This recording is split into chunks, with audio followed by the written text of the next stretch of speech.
Salutations and welcome to Comp 0003 Logic Lecture number 8. In today's lecture, I'd like to conclude the material on first order logic. You'll remember that over the last 3 lectures, we've introduced both the syntax and the semantics of first order logic. And let's briefly recap where we got to.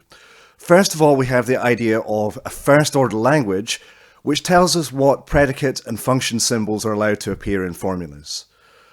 Then, we introduce the idea of a first order structure, which gives, first of all, a domain or a universe in which we're going to understand the formulas, and it specifies a meaning for each of the function and predicate symbols in the language. Lastly, we have the idea of evaluation, which assigns an object in the universe to every variable. Now, given a first order structure and evaluation, we can then understand any formula from the first order language as being either true or false relative to that structure and valuation. So in today's lecture, I think I'd like to, first of all, I'll briefly review the main technical concepts that we've covered in the last 3 lectures. Then we're going to get a little bit more practice with working with the semantics and the satisfaction relation for formulas. Then I will talk about some interesting equivalences and also some interesting non-equivalences that hold between formulas in first order logic. And I think that will pretty much take us to the end. So we might come back to me as ever in a while, and perhaps not. But for sure, I will see you at the end. So for now, let's go to the slides. So to begin with, let's recap the main concepts that we've seen in the last 3 lectures. To begin with, we have the idea of a first order language, which is a collection of function symbols and predicate symbols, and each function symbol and predicate symbol has an arity, which is the number of arguments that it takes. Then we have the idea of a term. Terms are the objects that are taken as arguments by function and predicate symbols. A term is either a variable by itself, or it is a function symbol of arity k, for example, applied to k terms. If f has arity 0, then it's just a constant symbol, and so a constant symbol by itself is also a term. Next, we have the idea of a first order structure, which give an interpretation to the function and predicate symbols in the language. So we have a domain, which is a non-empty set of objects, which could be computer programs or numbers or people or anything else. And then we have this fm, which is a collection of real functions on the domain, correspond for one for each function symbol. And pm, which is a collection of predicates or relations on the domain, again, one for each symbol in P. Next, we have the idea of evaluation, which gives an interpretation of each of the variables occurring in formulas. So vars is the set of all variables, and evaluation, usually written using a Greek letter rho, is a map from variables into D. So for every variable x, rho of x is an object in D. Remember as well from last lecture that evaluation extends to all terms. So given evaluation from variables to D, we can extend this to the evaluation from terms to D, just by using the interpretations of function symbols given by M, the structure. And then we have the idea of a formula. A formula is either a predicate symbol applied to appropriately many terms. So here, P is a predicate symbol in sigma of arity k, or it's the negation of a formula, or the conjunction of 2 formulas, or their disjunction, or an implication, or a by implication. And then we have these 2 quantifiers for all x a, and there exists x such that a. We also have the idea of updating evaluation. So if rho is evaluation, then rho with x maps to D, where D is an object in the domain and x is a variable, is the evaluation that behaves exactly like rho on all other variables except x. So rho of x x maps to d applied to y is just rho of y when y is not equal to x, but when we do apply it to x, then we get back the object d. So rho with x maps to d says interpret x as d and otherwise behave like rho. Then this notation, if we have a structure M, a valuation rho, and a formula A, we write this notation M models rho A to mean that A is satisfied or becomes true relative to the choice of structure M and the valuation rho. So in the case where A is an atomic formula, P of T1 up to Tk, well, that is made true under the interpretation given by M and valuation rho, just in case the interpretations of the terms, rho of T1 up to rho of Tk, belong to the interpretation of a predicate symbol. Remember that since P is a predicate symbol of RTK, its interpretation, Pm, is a K-ary relation on the domain. So a set of K tuples of objects. Then we have all the usual clauses for the propositional connectives which carry over from propositional logic. So I've just written a couple of these here. So M and rho make not A true, if and only if they do not make A true. And M and rho make a conjunction of formulas A and B true, if and only if they make A true and they make B true, and so on. Lastly, we have the clauses for the two quantifiers. So M and rho satisfy for all xa.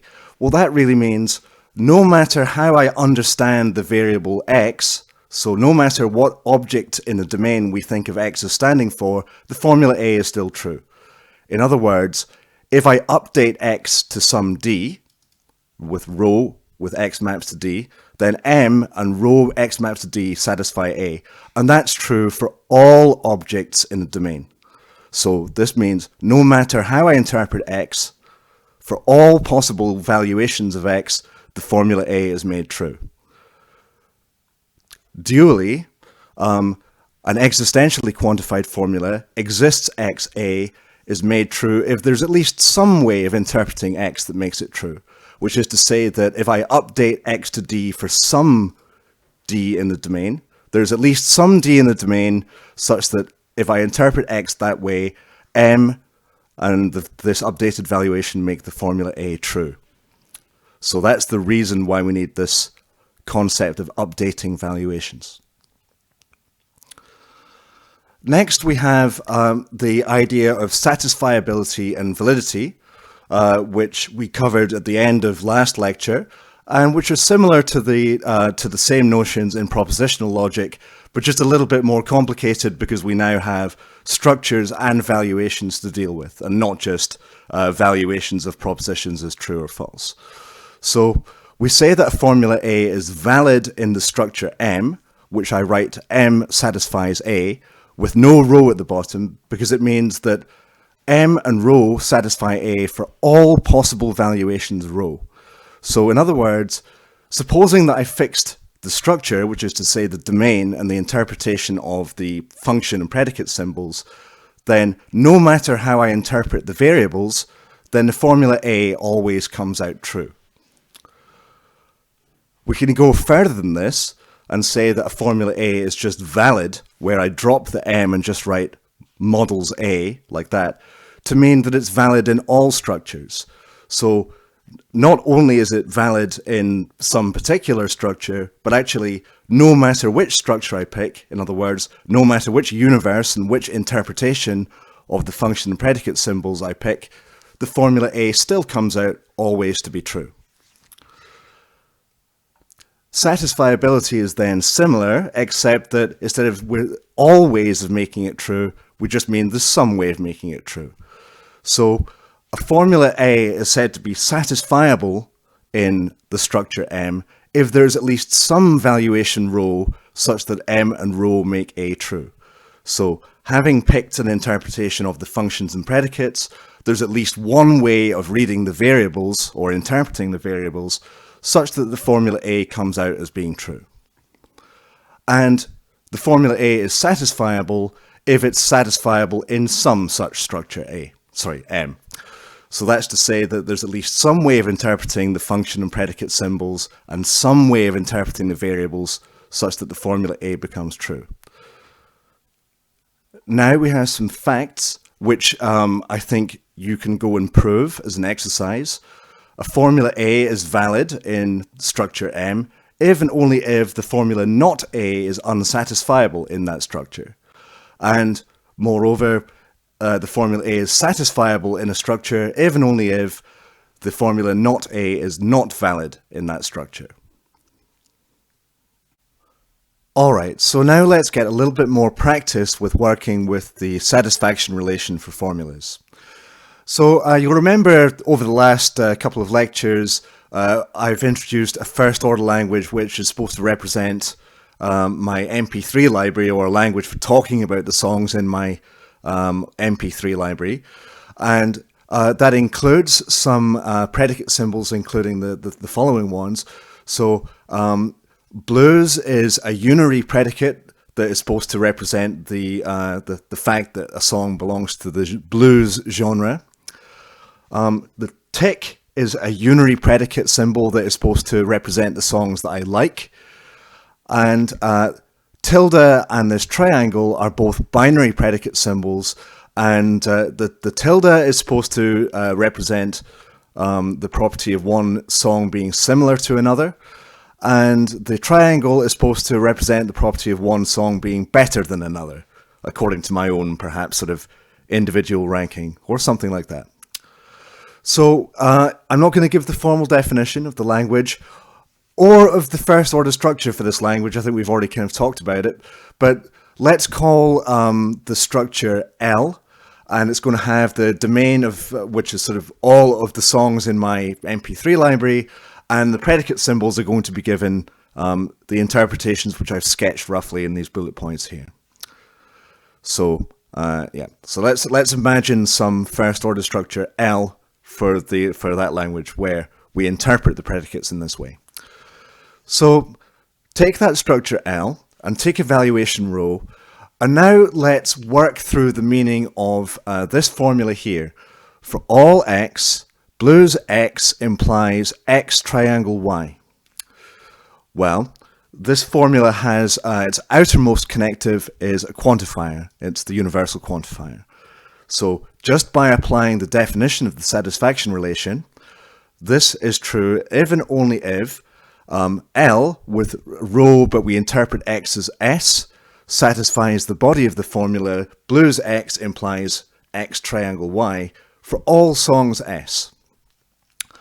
So now I've decided to rewrite this by putting the quantifier at the front, and a structure and evaluation satisfy an implication A implies B, just in case whenever L and the valuation satisfy the left-hand side, then it also satisfies the right-hand side. Or alternatively, you could also express it as either they don't satisfy the left-hand side or they do satisfy the right-hand side. But I've chosen to write it this way. So this means for all songs S, if L, an updated valuation, satisfy the left-hand side blues X, then they also satisfy the right-hand side X triangle Y.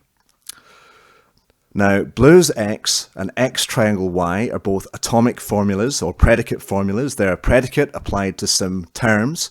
In this case, the terms are just variables. So to understand whether L an evaluation satisfies a predicate formula, then we have to check whether the interpretation of the arguments of the formula belong to the interpretation of the predicate. So since our evaluation is this whole thing rho with x maps to S, this means for all songs S, if, and we rewrite the left-hand side in this way, if rho with x updated to S applied to X belongs to blues L, so that's the interpretation of the predicate blues, then rho with x maps to S of X and rho of x maps to S of Y belong to the interpretation of triangle. Okay, so now we can simplify by noticing that since rho with x maps to S applied to the variable x by definition is just S, then we can simplify in that way. And rho with x maps to s of y, since y is not the same as x, is just going to be the same as rho y.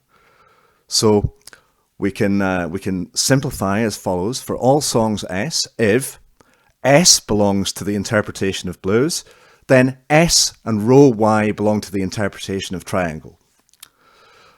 Now at this point we can go in and look at what our predicates actually mean, blues L and triangle L. So for all songs S, if S is a blues song, because that's the meaning of the predicate symbol blues in this structure, then S is better than rho of y, because the triangle L in this structure means the first thing is better than the second thing. Well, the things of both songs, of course. So another simpler way of writing this in English is just saying all blues songs are better than rho y. Now, whether or not this is true obviously depends on what the on what the song rho y actually is. So it depends on the valuation that we give to that variable. And we shouldn't be too surprised, because if we look at this top formula here, the original formula, then these x's are kind of bound by the quantifier. So they're the things that we're describing. They're the things that are universally quantified or are coming under this for all. But this y is just dangling around free. And it doesn't really have a meaning except the meaning that's assigned to it by the valuation. Let's take another example. Here's a slightly more complicated formula where we have a quantifier nested within another quantifier. So this formula is for all x, tick x implies exists y, x twiddles y, and not tick of y.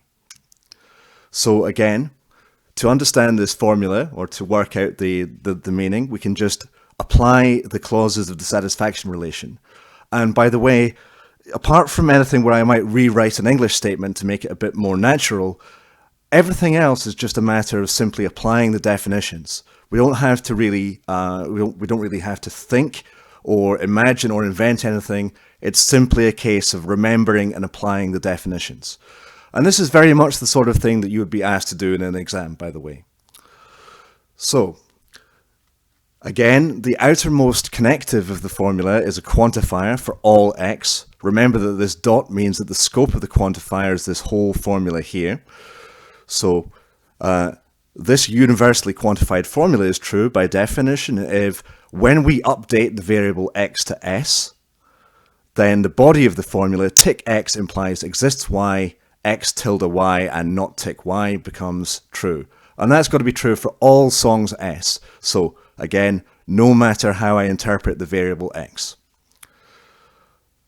Now, the main connective of this formula is it's an implication. It's an implication between a predicate on the one hand and an existentially quantified formula on the other hand. So it just means, again, I'm choosing to rewrite with the kind of quantifier or the English quantifier on the outside. For all S, if L, an updated valuation rho with x maps to S, satisfy the left-hand side, tick x, then they also satisfy the right-hand side, exists y, x tilde y, and not tick y. So, remembering that if I take rho with x maps to S and I apply it to the variable x, then that is just the same thing as S. So, and remembering that checking whether a predicate formula is true in a given interpretation just means checking that the interpretation of the arguments belong to the interpretation of the predicate. This bit here just reduces exactly to the statement that S is a member of tick L. So for all S, if S is a member of tick L, then right-hand side still is true. And so I haven't updated the right-hand side here at all. But let's work on that next. So here we have an existentially quantified formula, exists y, and that means that we're actually going to have to update the valuation again. One update for x, which is already there, and another for the variable y. So for all songs S, if S belongs to tick L, then, I haven't changed that bit, just by applying the clause for existential quantification of the satisfaction relation, this means that for some song S prime, if I update the valuation row with x maps to s so that I also update y to s prime, then L and this double updated valuation should satisfy the body of the formula, which is x tilde y and not tick y. Okay, and that of course is a conjunction of two things. It's a conjunction of a predicate formula and a negated formula. But I'm going to go ahead and sort of simplify things in one step. So this part stays the same, but the right-hand side becomes, for some song S prime, so again I'm writing the English quantifier first, S and S prime belong to twiddle L, and S prime does not belong to tick of L.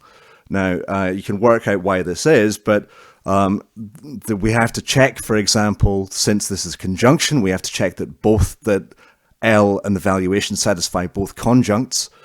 And in the case of x twiddles y, for example, you can see that if you apply this valuation to x, then you get s, and if you apply it to y, then you get s prime. So checking whether L and this valuation satisfy this formula, x twiddle y, then that just amounts to checking whether the valuation applied to x and y, which is s and s prime, are a member of tilde L.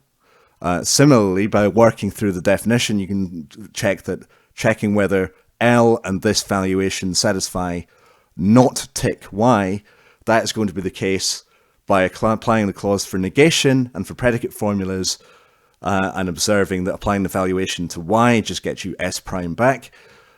Then this guy just amounts exactly to checking that s prime is not a member of tick L.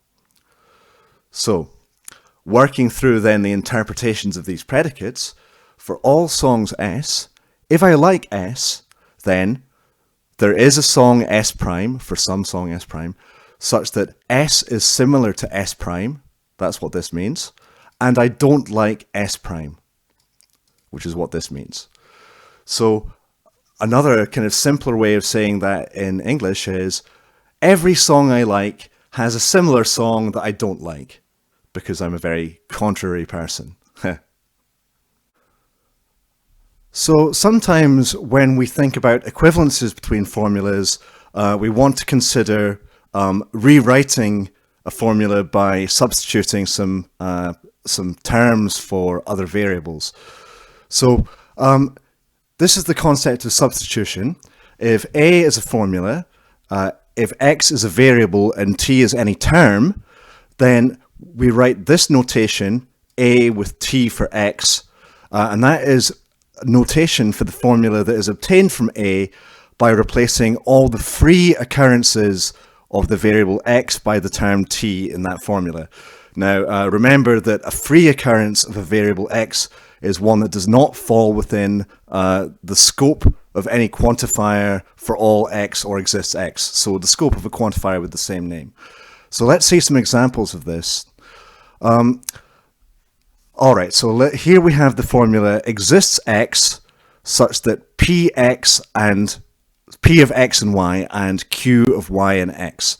Now, imagine substituting T for X in that formula.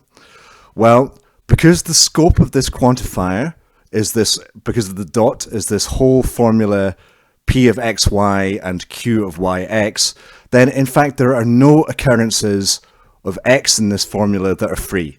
There are two occurrences of x, but they're both bound by the quantifier. So in that case, since there are no free occurrences of x, then the result of this substitution is just the formula itself.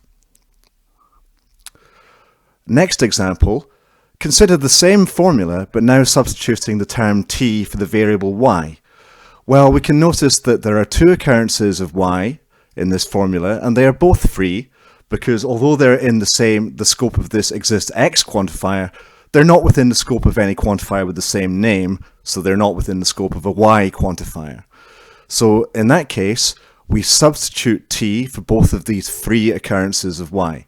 So that gives us the formula exists x, p of xt, and q of tx. And lastly, here's one more example. This is almost the same formula as before, but now I have we have to be careful about the scope of this exists x. So this is exists x p x y in brackets and q of y x. And imagine substituting the term t for the free variable x in that formula. Well, now this occurrence of x, the first occurrence of x, is still bound by the existential quantifier, but the second occurrence is not. So this occurrence is free. In that case, we don't rewrite t for x in the left-hand conjunct because it's bound, but we do write t for x in the second conjunct because there x is free. So the result of this substitution is exists x p x y and q of y and t. So this is usually fine, but we do have to watch, and just in case, this phenomenon known as free variable capture by a binder. So this happens when you make a substitution into a formula for a variable which is free in that formula, but then somehow it contains something which gets bound. So here's an example. The formula exists x such that x not equal y. So that formula means there is something that is not equal to y. That's what that formula means. Exists x such that x not equals y. That means something is different to y. But now if I substitute x, which is a term, a variable is a term, for y in that formula, well, the variable y is certainly free in this formula.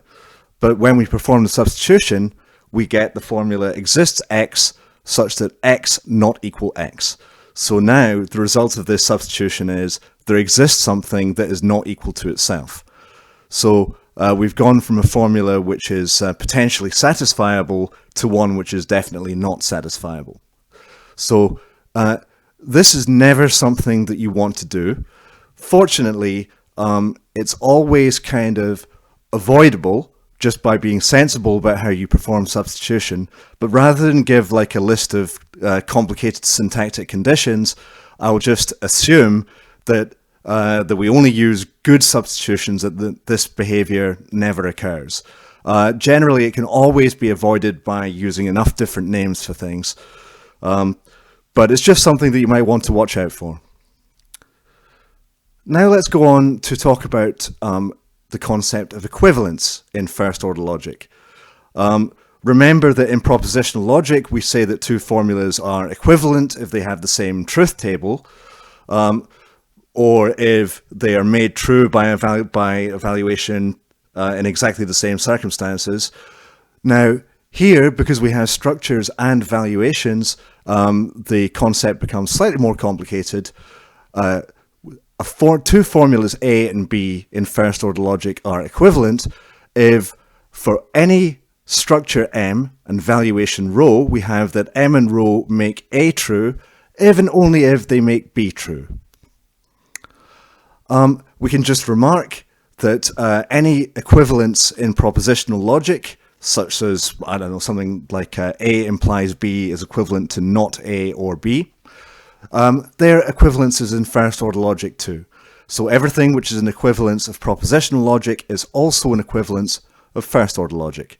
But of course, really the interesting thing about first order logic comes in when we have the quantifiers. So here are a few basic and useful equivalences for quantifiers. First of all, if you have two or more universal quantifiers with different names, let's say for all x and for all y, and then some formula A, well, it actually does not matter which way round you write those quantifiers. Saying that something is true for all x, for all y, A, is the same thing as saying for all y, for all x, A. So, I mean, really, it's just saying for all x and y, which is the same thing as saying for all y and x. Same thing for existential quantifiers. Exists x, exists y, A is the same thing as exists y, exists x, A. By the way, I should go and say that you can, that if you want to check that an equivalence holds, like any of the ones I'm about to show, then you can just by work through the definition of the satisfaction relation, and you should be able to prove it. Next, this law says that the names that we use for quantified variables essentially do not matter as long as we're consistent about renaming. Now, so that means that, for example, suppose we have a statement for all xa, then that is the same thing as saying for all za, so long as you're careful to replace every occurrence of x by z in a. So if we rename x to z throughout the body of the variable a, then and then we put the quantifier for all z on the outside, then that's the same as the original formula for all xa. Now, this is why you have to be careful, though, about variable capture, because there should not be any other free occurrences of z already floating around in a, otherwise they'll be captured by this binder and the meaning of the formula will change. So really, this is, the kind of caveat here is that z should not occur already in the formula A. Same thing as well for existential quantifiers, for exactly the same reason. And we also have the idea of vacuous quantification. So if a formula A does not even contain the variable x at all, if it doesn't, at least if there are no free occurrences of x in A, then writing for all xa is just the same thing as writing A itself. And the same is true for existential quantifiers. So if I say, for example, there exists an x such that y equals z, well, that's just the same as saying y equals z, because the quantifier isn't telling you anything at all about about anything that is described in the formula A itself. Okay, so now let's see some more interesting equivalences of first-order logic. I'll just remark that, two remarks, I guess. The first is that showing that two formulas are equivalent in first-order logic is very much the type of thing you might be asked to do in an exam situation. And the second is that in illustrating these equivalences, I'm going to use examples of particular universes and particular formulas or predicates. But hopefully you can see that my choice doesn't really matter, and that these equivalences would be true for any choice of structure and formula. So our first equivalence is this one. Not for all xa is equivalent to exists x such that not a. So this really says that if not everything has a property, then something does not have the property. And if something doesn't have a property, then not everything does have it. For example, if I think of all the students in this class, and I think of A as being formula, let's say G of X, where Gx means that X wears glasses, then not for all X, Gx means that not all students in my class wear glasses. And of course, if not all students in the class are wearing glasses, then there must be at least one student who is not wearing glasses. Conversely, if I say some student is not wearing glasses, then it must also be true that not all students are wearing glasses. Similarly, not exists xa is equivalent to for all x not a. Again, think of the property of wearing glasses. If there does not exist someone who is wearing glasses, in other words, if no one is wearing glasses, then it must be true that everyone is not wearing glasses. And in the other direction, if everyone is not wearing glasses, then there does not exist a person who is wearing glasses. In other words, if everyone is not wearing glasses, then no one is wearing them. Next, we have a sort of distribution principle of the universal quantifier over conjunction. So for all x, a, and b is equivalent to for all xa and for all xb. So if I say all students in my class are intelligent and good looking, then that is the same as to say all students are intelligent and all students are good looking. Conversely, if everyone in the class has the property of being both intelligent and good looking, then everyone also has the property of both those things. Everyone then is both intelligent and good looking.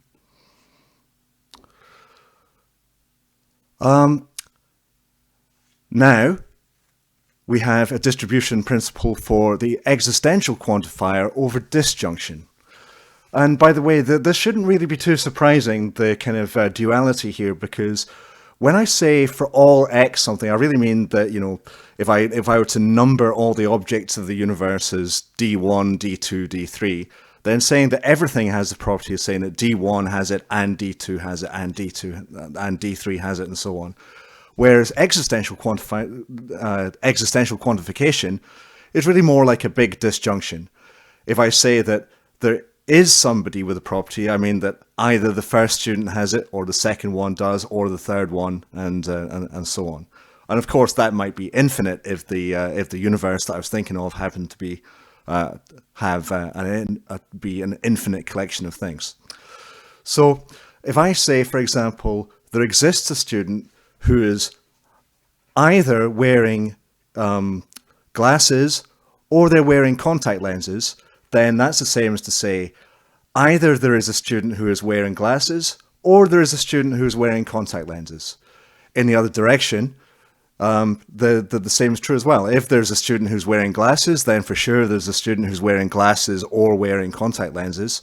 And the same is true if there's a student who's wearing contact lenses. And then in that case, they're also wearing glasses or contact lenses. Next, we have a principle that kind of allows us to restrict the scope of quantification. For all x, a, or b is equivalent to for all x, a, or b, provided that the variable x does not occur free in b.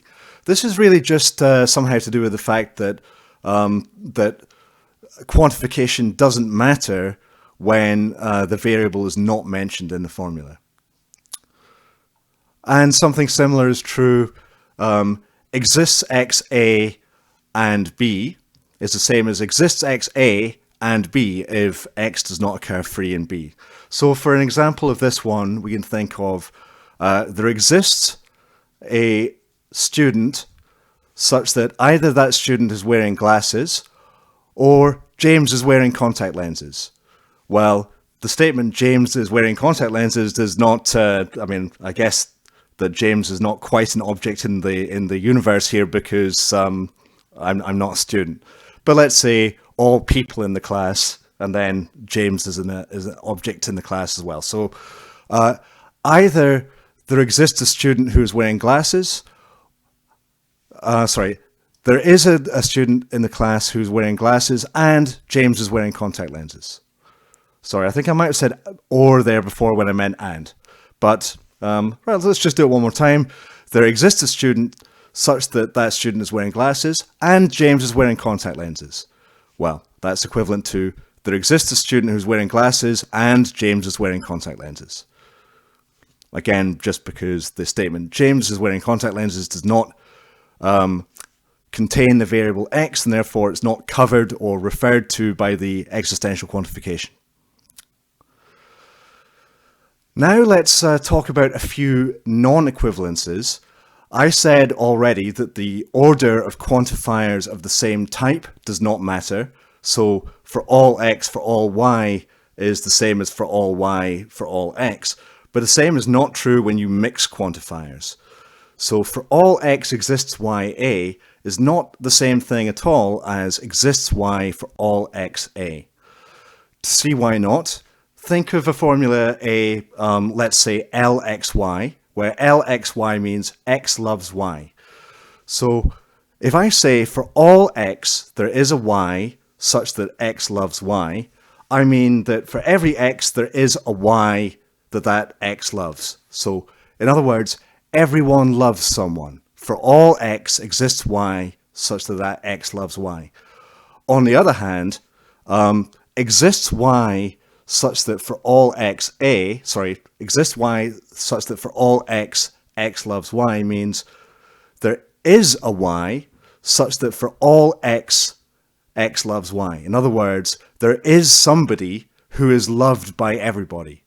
And of course, that is not the same thing at all. Everyone loves someone versus there is someone who everyone loves.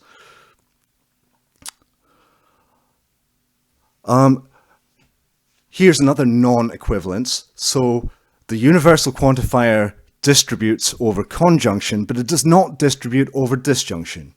So if I say, for all students, let's say, either they are wearing glasses or they're wearing contact lenses.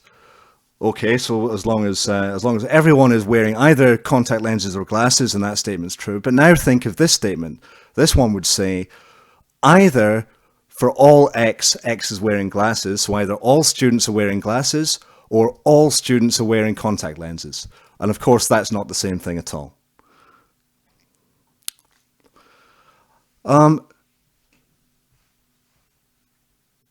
And finally, a non-equivalence again, the existential quantifier distributes over disjunction, but not over conjunction.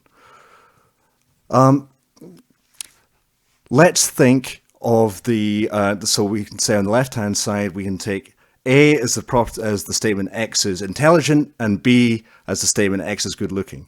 So saying that there is somebody who is good-looking and intelligent is not the same thing as saying there is somebody who is good-looking and somebody who is intelligent.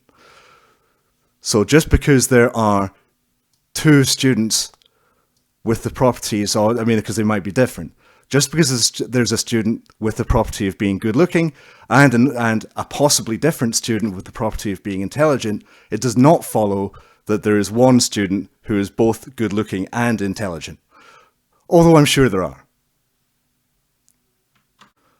So when we looked at propositional logic, we covered the concept of normal forms. We actually had two. We had disjunctive normal form and conjunctive normal form. There's also a kind of normal form for quantifiers in first-order logic. And this is called, a formula in this kind of normal form for first-order logic is called prenex. A prenex formula is the technical definition. It's in a special form. So we have some variables, x0 up to xk. And so we have quantifiers. So these q0s are either for all, either a for all symbol or an exist symbol. And the formula A does not contain any quantifiers at all. So in other words, we have a block of quantifiers on the outside of the formula, and then no quantifiers at all nested inside. So in other words, in a prenex formula, all the quantifiers are on the outside. And it is a fact that every formula can be converted into an equivalent formula in first-order logic, which is in prenex form. And this can be done essentially just by applying the equivalences from the previous slide. Okay, so here's an example of a formula that I think we saw earlier in the lecture in our MP3 language. And you can see that it's not in prenex form because it has this existential quantifier which is not on the outside of the formula. This for all x is okay because it is on the outside. So the strategy is going to be to try and move this existential quantifier gradually out of the formula. So we don't actually have any rules on our previous slides for moving existential quantifiers past implications. So to make things a bit easier to follow, I'm going to first of all convert that implication to a disjunction using the fact that A implies B is equivalent to not A or B. So this becomes for all x not tick x, or this existentially quantified statement on the right hand of the implication. And then I can notice that since the variable y does not occur at all actually, in the formula not tick x, then not tick x is equivalent to exists y not tick x. Again, this is an equivalence just because this becomes somehow a trivial quantification. But now I can take advantage of the equivalence that exists y a or exists y b is the same thing as exists y a or b. That was an equivalence, I think, from the previous slide. So this becomes for all x exists y not tick x, or x tilde y and not tick y. And now we can see that this formula is in prenex form because the quantifiers all appear on the outside of the formula. Let's see a slightly more complicated example.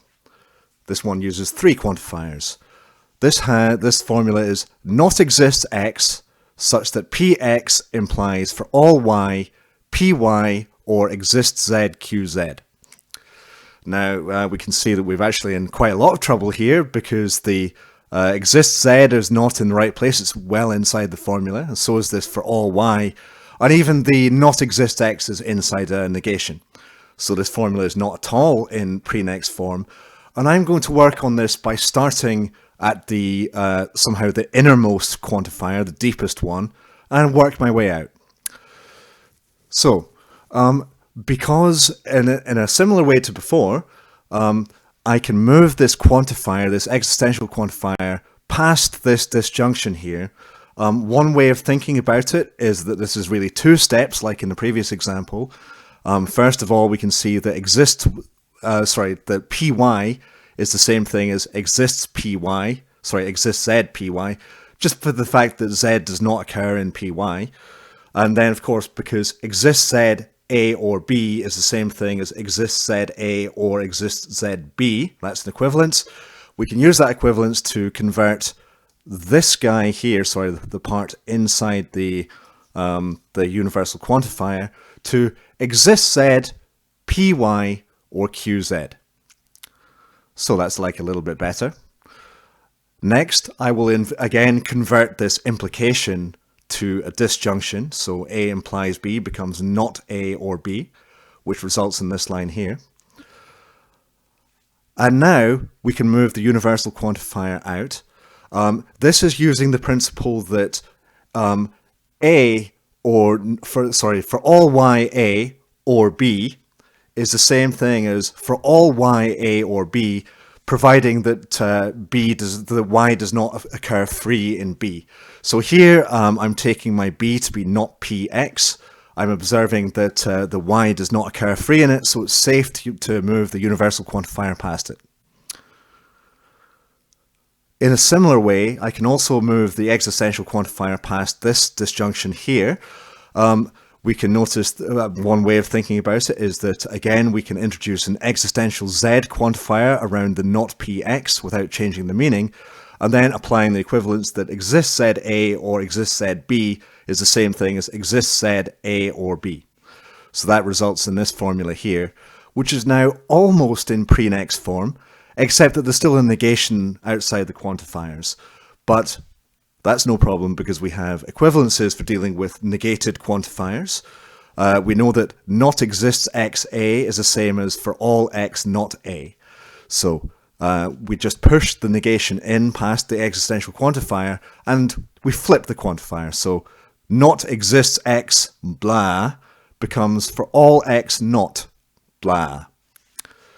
Similarly, because not for all y a is the same thing as exists y not a, we can push the quantifier in and flip the quantifier, push the negation in. So we get for all x exists y not exists z blah.